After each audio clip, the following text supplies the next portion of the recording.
It's no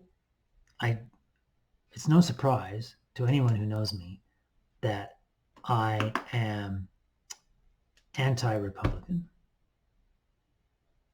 And before you all jump on the bandwagon, let me specify. I'm anti-Republican politics or mouthpieces. Let's put it that way. Because and this is the other thing, I don't actually like this about any of the news networks out there. They all start to talk in generalities, and you cannot talk in generalities, or if at least if you do talk in generalities, you need to clarify and qualify and say, I understand there's always exceptions to the rule, blah, blah, blah, blah, blah.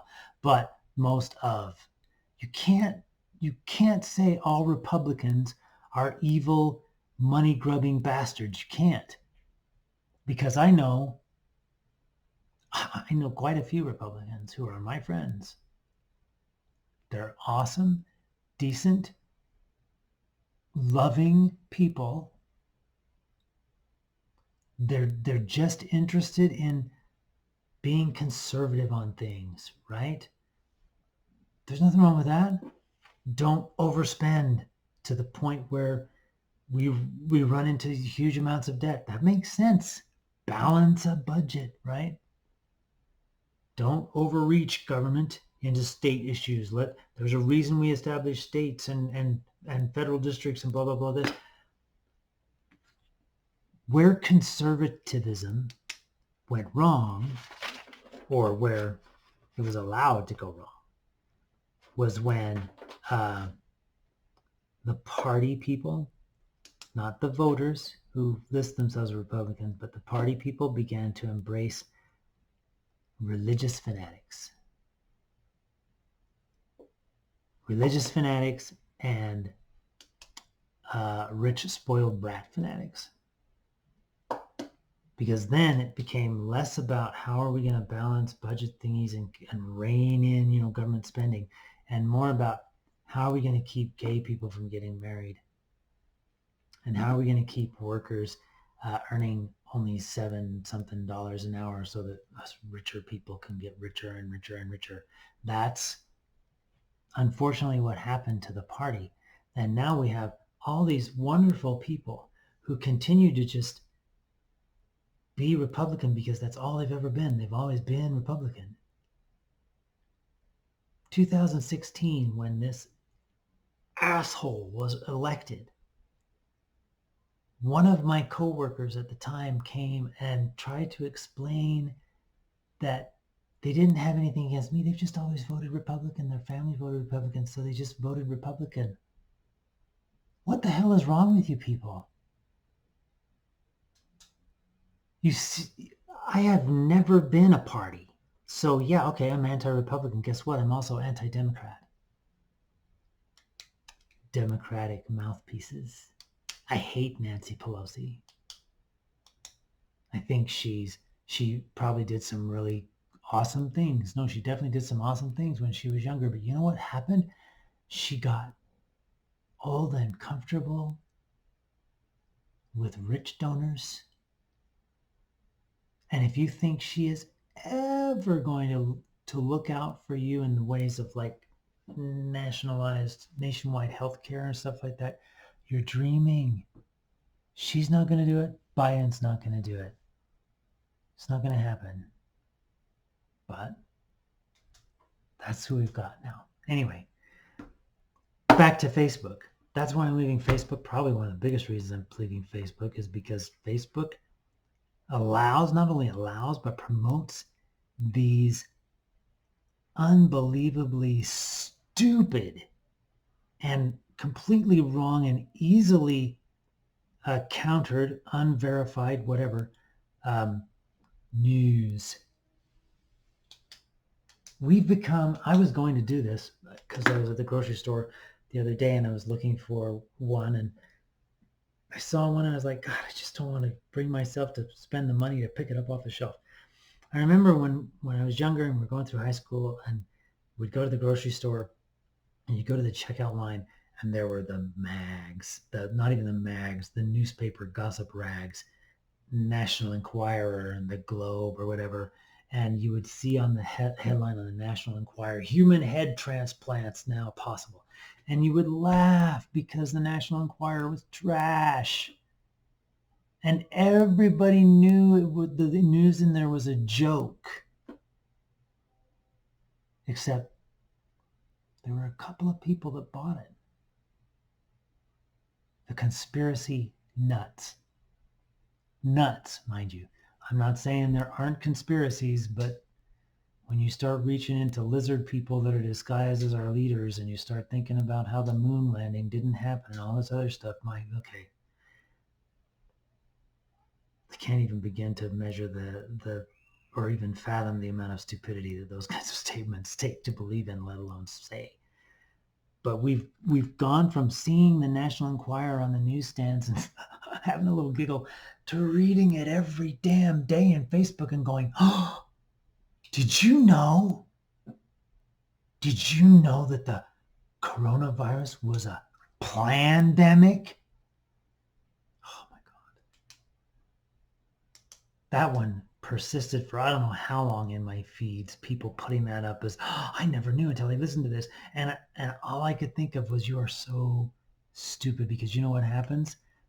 The feed comes across, they look at it, they see the title, they maybe listen to it, they maybe even watch the whole thing, and then they get on and post how awesome of a documentary this is, and they never bother to do any kind of fact checking whatsoever. I got to tell you,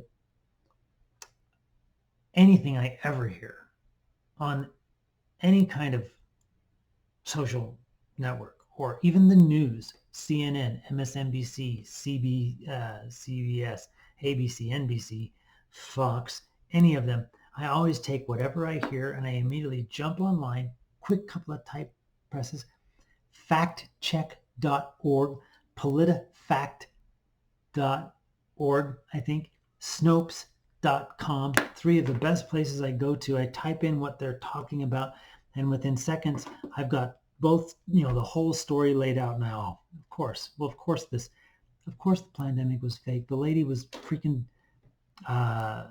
banned or not disbarred, whatever. She was kicked out of the medical organizations because she's a loon. All right. So, and as part of that politics, it's as if everyone's a spoiled brat, needs his ass kicked. So I'm leaving Facebook. If you want to get a hold of me, I've got a phone number. If you have my phone number, chances are you're my friend. If you don't have my phone number, chances are you ain't my friend. Now, I'll leave Facebook, and it'll take me about a week or so, I imagine, to set it up as a fan page and to get rid of my messenger and everything. So if you happen to not have my phone number because you lost it or whatever, you've got a week to get it from me. 1 week to get my phone number. You can send me a message on Messenger or whatever. I'll vet it. I'll look at it. I'm telling you, I'm not going to give my phone number to everybody. Okay?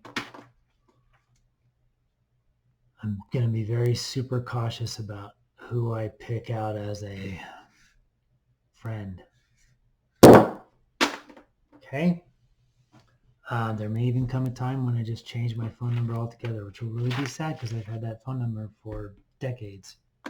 But I am tired of fake friends reaching out to me with fake consolement or fake celebration or fake whatever. It's all fake. Anyway, okay. Now this leads me to what was happening earlier on Facebook, and I was telling people that I was done with Facebook, and then I was getting ready to, and I was canceling friendships with people, and I get a lot of pushback on that because people go, oh, I just couldn't do that because I feel like I need to embrace all opinions and blah blah blah blah, and or isn't that a little harsh or whatever? And again, I said at the start of this that I'm going to offend people or I'm going to trigger people. I don't care. I'm not talking to you specifically. I haven't said anybody's name. So I need you to think hard. If you're being triggered or offended by some of the things that I'm saying, that's on you. You must think that you are one of those people because I have not declared you as one of those people. So do some soul searching. Okay. Canceling friendships. Why was I canceling friendships? Well, you know what? The first thing I started thinking about is if I wouldn't hang out with that person and listen to them talk that bullshit in real life, then why are they my friend? Because they wouldn't be my friend in real life. And I wouldn't. And I haven't decided to sit around and I had a coworker. We got into a conversation over Trump, blah blah blah blah, and they tried, they tried to counter my arguments, and I was pretty vocal and pretty forceful. And at the end of all that, they said, isn't that cool that we can disagree like this and still be friends? And I was just laughed. I was like, oh, we're not friends, and we're not. Again, a friend is someone who steps in when the world steps out. If the world stepped out on that person, I would not step in because I don't know them that well. Okay? So that's one. And then opinions. Let's talk about opinions. I'm all about differing opinions. Hell yeah, you can have whatever opinion you want. But there's a difference between voicing your opinion and peddling a dangerous lie. Whether you know it's a lie or not, but pushing a dangerous lie is different from an opinion. I can have an opinion that black is the best color, or this pink flamingo is gorgeous. I can have that opinion. If you differ with my opinion on that, no one's going to die. It's not going to kill anybody. We might get in a heated discussion about why flamingos are awesome or flamingos suck or blah, blah, blah. I don't really care one way or the other. But at the end of it, we'll nudge it off and laugh and go on to something else. It's not going to kill anybody or a relationship. But there have been some people in my Facebook feed who have spouted the most dangerous, idiotic bullshit over the past, 4 years since Trump got elected, but even more so since the pandemic happened and everything else. And that is the kind of shit that I will not stand for, because that stuff directly leads to people dying. So let's talk a little bit about some of those things. Let's talk about the least innocuous, even though, not least innocuous. Let me rephrase that. The one most in everybody's mind right now, the pandemic. Okay. I have posted time and time again on my webpage, on my Facebook feed, actual truths from actual scientists who actually know what the hell is going on and the advice they've given, only to have people consistently put out there either, did you see this documentary that says that it's all a conspiracy, that they planned this virus that kills indiscriminately, that will kill them too. They planned it. They planned it to release it so that we would let them do all this. First of all, no one in the Trump administration is that smart. Okay? If you want to make a connection, which there's definitely a connection, the connection is this: a virus mutated and spread to humans at a point where we had no vaccine to counter it. Because we had no vaccine and because it spread so effectively, boom, it became a worldwide pandemic. This was a huge unforeseen thing. Scientists had been warning about it, but we didn't know when it would happen. The scientists just said, look, we got a plan for this because it will happen. I remember hearing that from them way before Trump was ever elected, way back in the early 2000s. They said, the super flu is coming because we are A, running out of vaccine, and B, we have these flus that are mutating that we have no vaccines for. We've been lucky so far. Something's going to happen. So we knew it was going to happen. Then it happens and it spreads across the world. Panic sets in. And I have no doubt that Trump and his evil den of egotistical, maniacal cowards saw the pandemic happening and going, how can we profit off of this? Oh, I know. Everybody wants respirators. We'll get all of them and tell them we're going to give them out. But then under the table, well, I'll give you one if you give me this. I have no doubt that his cronies did that. That's lower level, savage, Neanderthal thoughts. Trump's fairly capable of doing those. No problem. But it was not a plan. It was not a conspiracy theory. We just got hit with a shitty virus. And it's not over. And that's the other part of it. So first of all, we have those people saying, oh, it was a conspiracy. And then we have those people saying, no one's going to tell me what to do. I'm American. I'm going to do what I want. F you and your masks. F you and your shelter in place. I'm going to do what I want. The first weekend after Utah supposedly enacted its shelter in place, I was doing my walk that I was doing at the time to try to stay healthy, masked up, gloved up, completely separating myself 6 feet or more from anyone, right? As I walked, I saw people hanging out in the park with their kids, no masks, no gloves, young people and old people alike using the skating park to skateboard, no gloves, no masks, no nothing. A couple of restaurants with people sitting inside the building, no masks, no gloves. This was from the very first weekend we had the shelter in place order in place, and it only got worse from there. More people out and about with no masks, people defiantly being out and about without masks.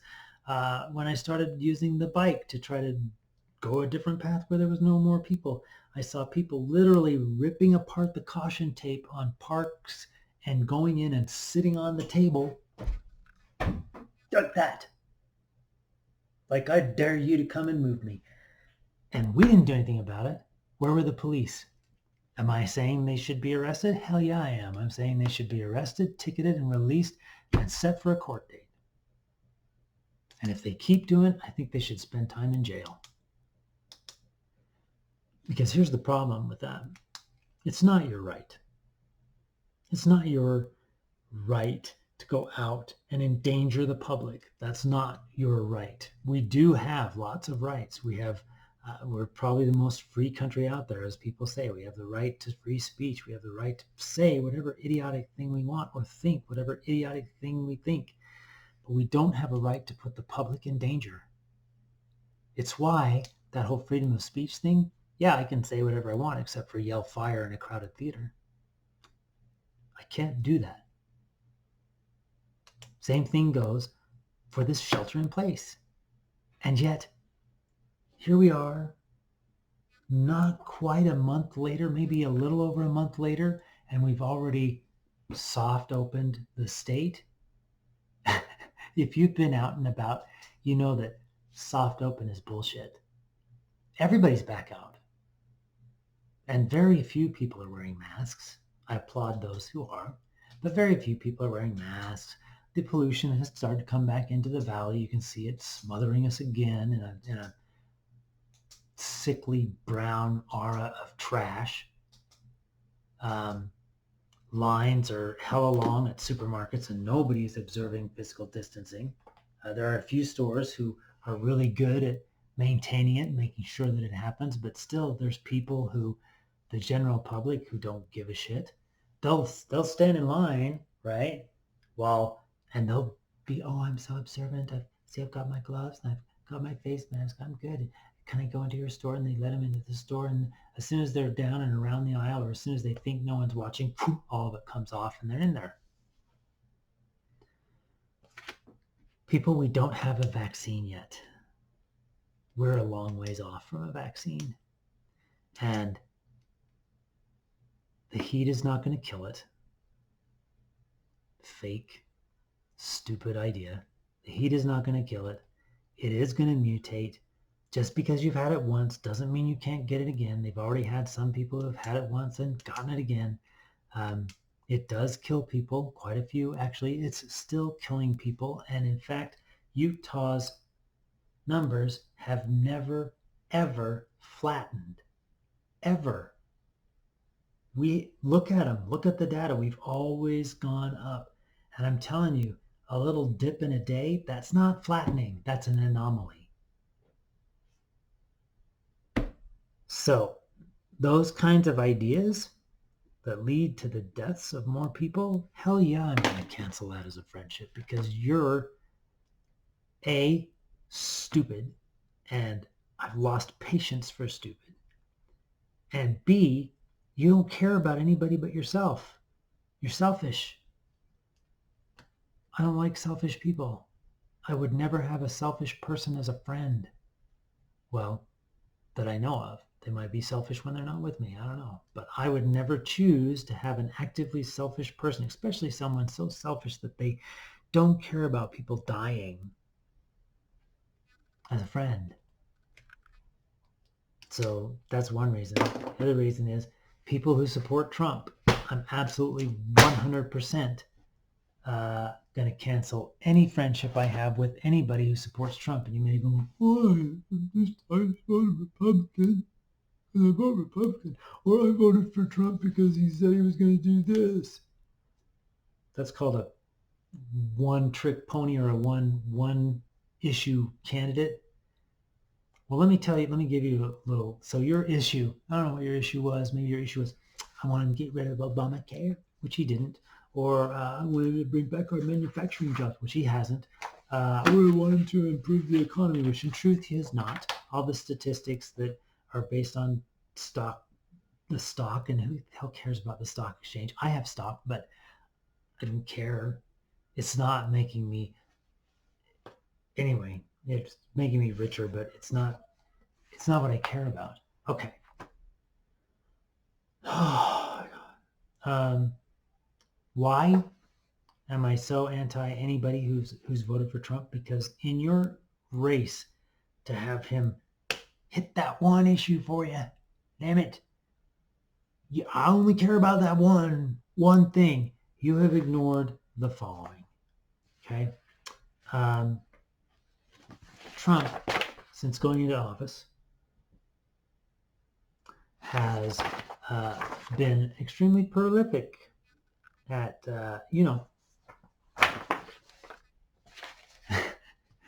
attacking that one issue you wanted. No, he's been pretty prolific at attacking the LGBT community, and in particular, people like me. Specifically, people like me. Let's take a look at some of the anti-transgender actions that he's done. Well, first of all, let's just take a look at all the anti-LGBT stuff he's done. This is for everybody. Oh, let's look at everybody. First thing he's done, saying it's legal to fire workers for being transgender. Or transgender, sorry. Saying it's legal to fire workers for being transgender. That's specifically me. Arguing that it's legal to fire workers for being gay. Telling the shopkeepers can turn away LGBT customers. Another one for you. Whoops. I think I threw another one over there. Oh, withdrawing protections for transgender students. Oh, hey, that's directly me too. Huh. Trying to kick transgender people out of the military. That's another one for me. Issuing a religious liberty policy. Oh, there's one for the gays. Starting to rescind protections for transgender patients. Oh, there's another one for me. Declining to appoint an LGBT liaison for the White House. Protecting healthcare workers who don't help transgender patients. Dropping its lawsuit against North Carolina's anti-transgender law. Retracting plans to count LGBT people in the census. Well, I lost count. Maybe 9 out of the 10 was about transgender people. Here's some specific anti-transgender and anti-LGBTQ actions on February 27th in 2020. That's the one where he said business owners must be permitted to be able to discriminate. I went through all of these, but these have even more. November 5th, 2019, the Department of Labor proposed to exempt the TRICARE health care program for military dependents and retirees from requirements not to discriminate on the basis of sexual orientation or gender identity. It is not immediately apparent whether TRICARE intends to make any of the changes. All of these things are Trump wanted them to do. The only thing that stood in the way of Trump doing it were some of the people who ran the organizations, and we were lucky enough to have some people in the organizations who saw that it was stupid and they decided not to do it. Okay, but even more than all of this, I want to talk numbers to you. I printed out these from the TDOR resource, Transgender Day of Remembrance. For those of you who are familiar, one day out of the year we meet and honor those, or try to honor those, remember those who have been killed over the previous year simply for being transgender. Now, every year the number's gone up, increased, right? But here's just a little something for you. In the 4 years prior to President Trump taking office, 4 years prior to him coming into office, the total number from those 4 years of transgender people who were killed numbered 305. That's a huge number for 4 years. But in the 4 years under Trump, 1,104 transgender people have been killed. 1,104 people. For 4 years, the total was 305. In 2017 and 2018, both of those numbers for 1 year exceeded the 4 years prior combined. 2016, the year Trump was elected. So in 2015, 90 transgender people were killed. In 2016, 151. In 2017, 355. 2018, 343. 2019, 255. So you ask me why I'm so... Why are you so... Why would you say that? Why? Just because our politics are different? No, it has absolutely nothing to do with politics. So get that out of your stupid head and get over that. This has to do with a maniac who hates anyone who is different, that he doesn't like, and he has all the power in the world because there isn't a goddamn person out there who dares to stand up to him. So he goes around and systematically destroys any work we've done so far on the behalf of people like me and makes it worse. So cancel you? Hell yeah. If you voted for a person that would do this to me, then you are not my friend. You are not my friend. And you will never be my friend. And if that offends you, I don't care. And if that triggers you, get triggered. So I'm leaving Facebook.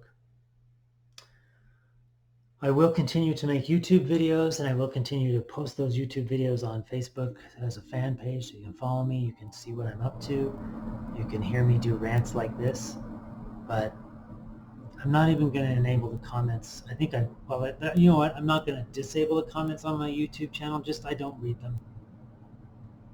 Don't try to send me messages through YouTube, don't try to whatever. If you want to contact me, I have a phone number. Use it.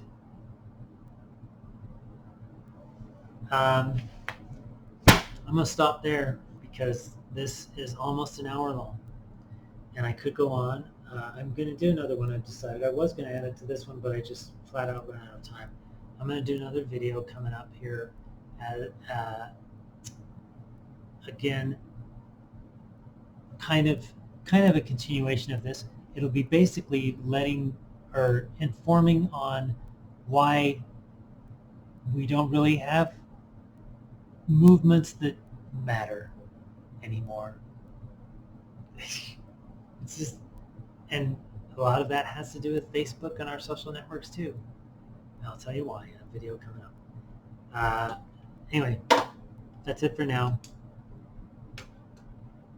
Just prep. Bye, Facebook.